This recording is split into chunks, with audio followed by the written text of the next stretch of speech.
et sœurs, le vent se lève. Le silence pèse, il faut qu'on rêve. Nos chaînes brisées, elles ne tiennent plus. La liberté nous appelle, viens, t'en penses-tu? Debout marchons, frappe le sol, contre la nuit, contre ce contrôle. Nos voix ensemble, un seul éclat. Kagame doit partir, il ne règne plus sur nos pas. Les larmes coulent la terre en sang. Nos mères pleurent depuis trop longtemps. Le poids des ombres brise nos corps, mais l'espoir gronde, il est plus fort. Debout marchons, frappe le sol, contre la nuit, contre ce contrôle. Nos voix ensemble, un seul éclat. Kagame doit partir, il ne règne plus sur nos pas. Regardons l'horizon, un ciel enfin clair. Une Afrique debout, sans chaîne de fer. Des voix unies qui disaient jamais plus. Le tyran tombe et l'avenir s'ouvre nu. Debout marchons, frappe le sol, contre la nuit, contre ce contrôle. Nos voix ensemble, un seul éclat. Kagame doit partir, il ne règne plus sur nos pas. Debout marchons, frappe le sol, contre la nuit, contre ce contrôle.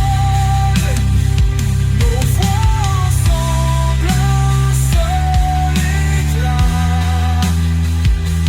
Kagame doit partir, il ne règne plus sur nos pas.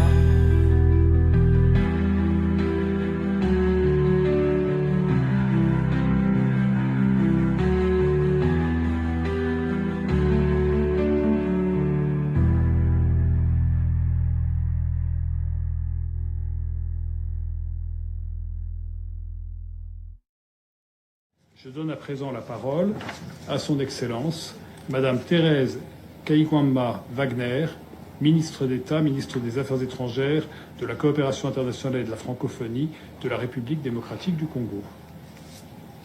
Merci. Monsieur le Président, Excellences, Mesdames et Messieurs les membres du Conseil, permettez-moi au nom du gouvernement de la République démocratique du Congo de féliciter la France pour sa présidence du Conseil ce mois d'avril et de remercier sa délégation pour l'organisation de cette réunion, ainsi que pour le dialogue interactif tenu la semaine dernière. Je salue ici aussi la présence de mon frère, son Excellence M. Tete Antonio, ministre des Relations extérieures de l'Angola et président du Conseil exécutif de l'Union africaine, ainsi que la présence de l'envoyé spécial du secrétaire général pour la région des Grands Lacs et de la directrice exécutive de l'UNICEF et des représentants des pays membres de la région des Grands Lacs. Monsieur le Président, depuis l'adoption de la résolution 2773, 54 jours se sont écoulés, marqués par l'attente, l'inertie et la poursuite des violences. Sur le terrain, rien n'a changé. Les violations persistent, les tensions s'aggravent et la paix demeure hors de portée. Le dernier rapport du secrétaire général est sans équivoque. Les aéroports de Goma et de Bukavu restent sous le contrôle effectif du M23 et des RDF. Dans les zones occupées, les exécutions sommaires, enlèvements, enrôlements forcés et atteintes aux droits fondamentaux se multiplient. Une dérive plus grave encore s'installe, l'imposition d'un ordre politico-juridique parallèle fondé sur la force au mépris de l'autorité souveraine de l'État congolais. À cette dynamique de prédation politique et militaire s'ajoute une autre urgence tout aussi tragique, la crise humanitaire. Comme l'a souligné le secrétaire général dans son rapport, ainsi que la directrice exécutive de l'UNICEF, elle a atteint un seuil critique. Plus d'1,5 million de nouveaux déplacés, des zones entières inaccessibles et une intensification des attaques contre les camps de déplacés et les centres de soins. Parallèlement, les coupes budgétaires imposées aux agences humanitaires du système des Nations Unies compromettent gravement les capacités d'intervention. Les besoins explosent, les ressources s'effondrent et l'espoir s'efface. C'est un appel solennel que nous lançons à la communauté internationale. L'urgence humanitaire en République démocratique du Congo ne peut plus attendre. Il en va de notre devoir moral, mais aussi de la stabilité régionale. Les flux de réfugiés vers les pays voisins fragilisent les écosystèmes sociaux déjà précaires et nous devons le dire avec lucidité. Le retour des déplacés et des réfugiés, dans un contexte d'occupation prolongée et de tentatives de repopulation imposée, est une question hautement sensible. Elle touche à la cohésion sociale et à la mémoire des territoires. Mal gérée, elle deviendra un terreau fertile pour des conflits futurs. Mr. President, the adoption of... Monsieur le Président, l'adoption de la résolution 2773 du Conseil de sécurité marque un tournant. Et pourtant, la situation sur le terrain n'a pas changé.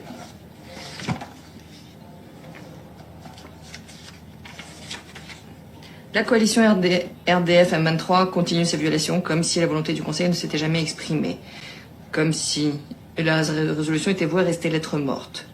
Nous ne sommes pas du même avis. Cette résolution est un instrument vivant, voué à protéger des vies, à restaurer la légalité, à préserver la paix. Des millions de vies dans l'est de la RDC attendent toujours sa mise en œuvre intégrale. Dans ce contexte, l'élan régional doit être renforcé et placé sous le signe de l'unité.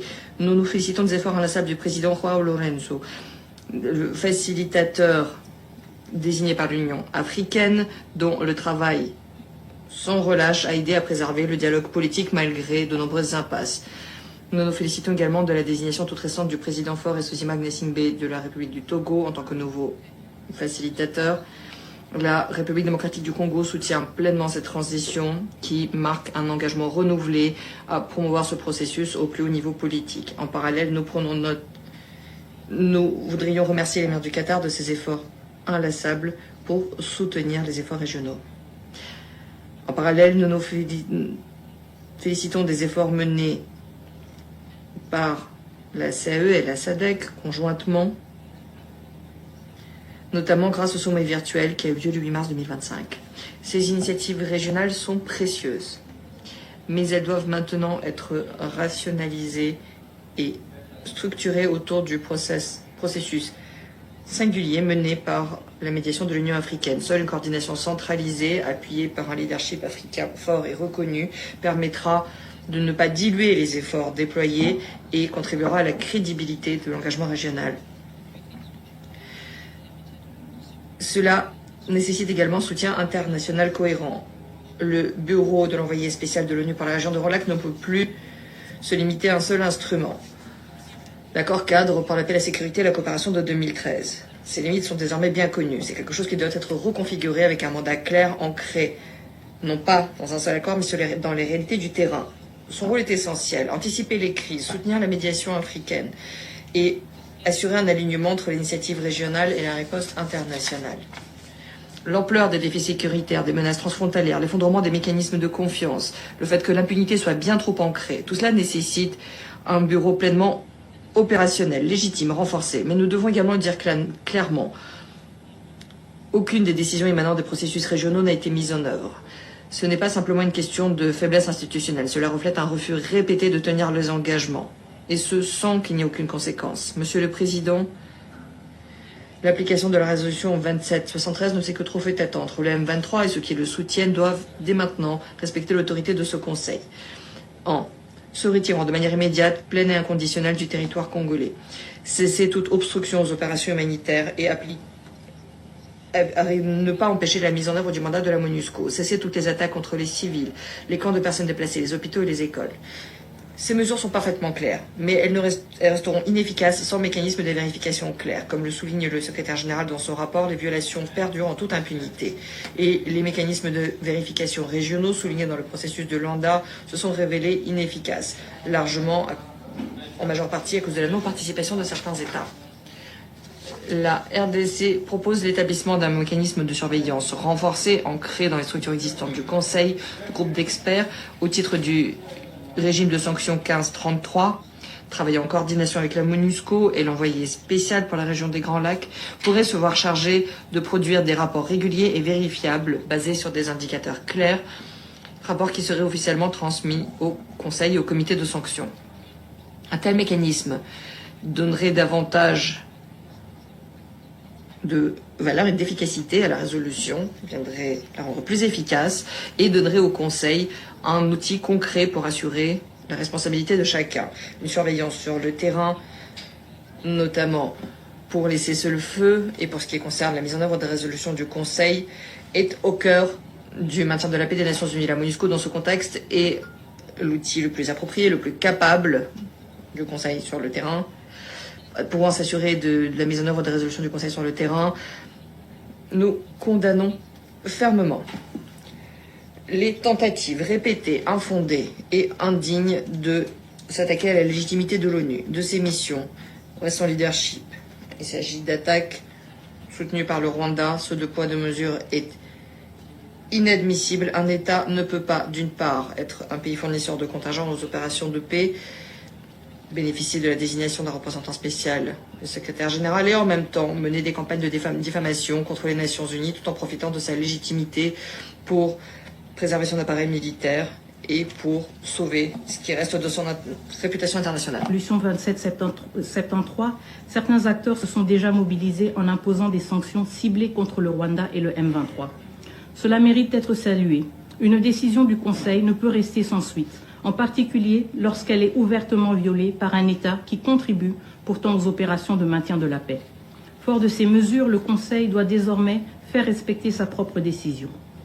L'expérience le montre. Les sanctions ciblées et la pression politique fonctionnent. Elles modifient les rapports de force, réduisent les soutiens extérieurs et favorisent les ajustements de posture. Il est temps de les intégrer dans une réponse multilatérale structurée. Et demander des comptes ne devrait pas valoir une menace. Personne ne devrait être envoyé en enfer pour avoir défendu la Charte des Nations Unies. La République démocratique du Congo recommande ainsi de constater formellement le non-respect de la résolution 2773 par le Rwanda, de mettre en place un mécanisme de suivi assorti de mesures coercitives progressives, de sanctionner la chaîne de commandement des RDF et des décideurs politiques responsables, de révoquer le statut du Rwanda comme pays contributeur de troupes, d'imposer un embargo sur les minerais rwandais issus de l'exploitation illégale en RDC et d'instaurer un régime de notification obligatoire sur les transferts d'armes à destination du Rwanda. Ces mesures sont fondées dans les faits, le droit et le mandat même du Conseil de sécurité. Sans ce fait palpable, il est fort évident que le Rwanda et le M23 puissent entraîner la perte totale de l'autorité de ce Conseil, non seulement aux yeux des populations congolaises meurtries depuis 3 décennies, mais aussi aux yeux de toutes les nations du monde qui croient encore à la mission universelle de ce Conseil. Monsieur le Président, Mesdames et Messieurs les membres du Conseil, alors que ce Conseil délibère, les populations de Goma, de Bukavu, et de l'Est de la République démocratique du Congo en général subissent chaque jour les conséquences de l'inaction. Elles ne sont pas oubliées, leur souffrance est visible, leur résilience force le respect, leur dignité demeure intacte et notre unité nationale inébranlable. Avant que l'espoir soit ravivé par la résolution 2773 ne s'éteigne, la République démocratique du Congo appelle ce Conseil à décider sans délai des organes chargés de son exécution, évaluer clairement les conséquences de non-respect, y compris par des sanctions ciblées, et mettre en place un mécanisme de suivi garantissant la redevabilité et la cohérence de la réponse internationale. Alors que ce Conseil délibère, les populations de l'Est de la République démocratique du Congo continuent de subir les conséquences de l'inaction. Monsieur le Président, Mesdames et Messieurs les membres du Conseil de sécurité, je souhaite conclure cette intervention sur une note de mémoire. Avril est un mois de recueillement. celui où nous commémorons le génocide rwandais, le génocide contre les Tutsis. Ce drame a, à juste titre, marqué la conscience mondiale. Mais il a aussi déclenché une autre tragédie, plus longue et souvent tue, celle du peuple congolais. Depuis 30 ans, l'Est de la République démocratique du Congo subit les répliques de cette horreur initiale. Il a absorbé, seul, le choc d'une instabilité régionale née de la fuite des génocidaires, de la prolifération des groupes armés et d'une logique de représailles sans fin. Cette situation trouve son origine dans les décisions, entre autres prises en 1994 par la communauté internationale, sous l'impulsion du Conseil de sécurité, à travers notamment la résolution 918, qui a encouragé les autorités zaïroises d'alors à ouvrir leurs frontières pour accueillir les réfugiés rwandais. Ces décisions, prises sous la pression de l'urgence humanitaire, ont eu pour effet d'importer le conflit, permettant à des responsables du génocide de se retrancher à l'intérieur de notre territoire. Depuis lors, la République démocratique du Congo est caractérisée par des cycles récurrents de violence et d'ingérences violentes, initialement justifiées par des préoccupations sécuritaires, mais éventuellement motivées par des gains économiques et l'exploitation de nos ressources. Nous, Congolais, appelons cette tragédie un génocide, un génocide motivé par la quête de profit à travers l'anéantissement des populations vivantes sur des richesses convoitées. Un projet de terreur et d'effacement humain, toujours à l'œuvre dans nos régions les plus riches, sous des prétextes sécuritaires détournés. Sortir de ce cycle exige plus que des résolutions. Il faut reconnaître l'humanité et la souffrance de l'autre, même lorsque les récits divergent. C'est dans cet esprit que nous affirmons. Les FDLR n'ont pas vocation à rester en République démocratique du Congo. Ils doivent rentrer au Rwanda. Leur présence alimente un prétexte commode à des interventions injustifiables. Et le Rwanda doit reconnaître cette réalité comme une part de son propre héritage. Il est temps de refermer cette parenthèse, de cesser définitivement de recycler les FDLR comme l'a documenté le groupe d'experts des Nations Unies. Nous le disons aussi sans ambiguïté. La République démocratique du Congo, en République démocratique du Congo, aucune communauté n'est persécutée sur des bases ethniques. Les allégations de ciblage sont fausses, fabriquées pour justifier des violations graves du droit international. Enfin, nous rappelons une autre tragédie de la région des Grands Lacs, trop longtemps restée dans l'ombre. Le génocide des Hutus au Burundi en 1994. Perpétré dans le silence, il a coûté la vie à des dizaines de milliers de civils. Nous saluons la démarche du Burundi auprès des Nations Unies pour en obtenir la reconnaissance. La République démocratique du Congo soutient pleinement cette initiative, au nom d'une mémoire équitable et réconciliatrice. Si nous voulons qu'avril devienne un mois de mémoire partagée et non instrumentalisée, nous devons tous, États, peuples et institutions, oser regarder l'histoire dans toute sa complexité, sans hiérarchiser les douleurs, sans manipuler les morts. Je vous remercie. Je remercie Madame la ministre d'État.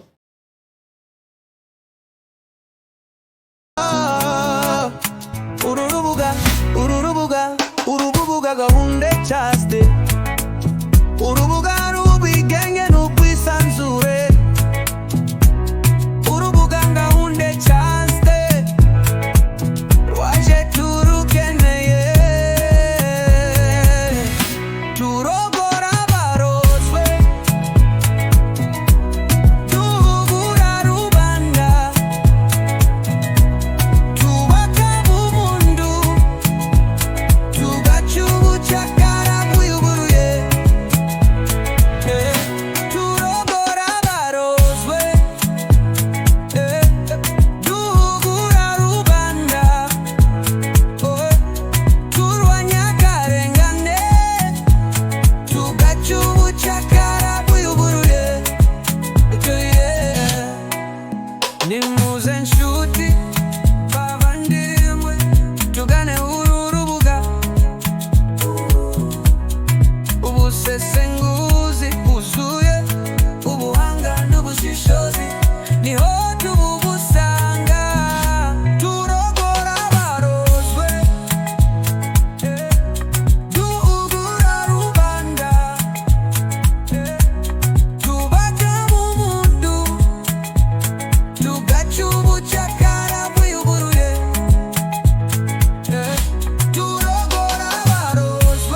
cyacu cyanguye mu maboko y'inyangabirama. Imyaka ibaye myinshi, imyaka nayo n'umurengera.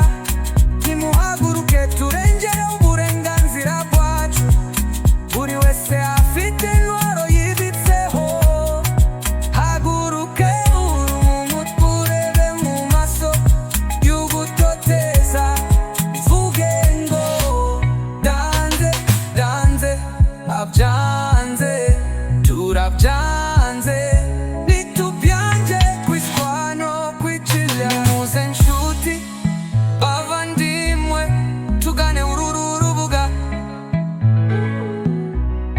Ubusesenguzi bwuzuye, ubuhanga n'ubushishozi niho tubusanga. Turogora abarozwe, duhugura rubanda. Twubaka ubumuntu, tugaca ubucakara bw'uburure. Turogora abarozwe, duhugura rubanda. Turwanya akarengane, tugaca ubucakara bw'uburure. Urubuga gahunde cyaste, urubuga gahunde cyaste, urubuga gahunde cyaste. Nimuze dufatanye.